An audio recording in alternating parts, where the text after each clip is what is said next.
Hello, my friends. So as we get started here in stats, I realized I should probably include a video right here in case you've never used Excel before and show you some of the cool shortcuts that are kind of built into the program. So here's a good one. I mentioned you can just highlight cells to get sums. Just to give you an example, I asked you what percent of the population of Oregon lives west of the Cascades.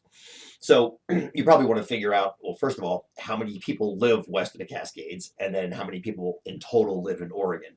Well, one thing you could do is you could actually go into the spreadsheet and or use a calculator on your phone or something and add all these numbers together. 94665 and 426 515 and whatnot. One thing Excel does for free for you without even using any kind of special functions, if you highlight a bunch of numbers, like I grabbed the first four counties there in alphabetical order. If you look down here in the bottom, this little bottom right corner of Excel tells you three things.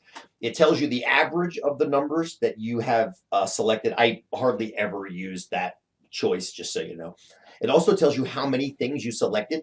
Right now I've selected 4, and I actually do use that one quite a bit. And it tells you the sum of the 4 things you selected. So you can tell right now it sums up to about 614,000 people.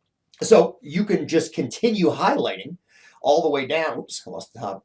Highlighting all the way down, and if you let go down here, you can see that there's about 3.7 million people west of the Cascades.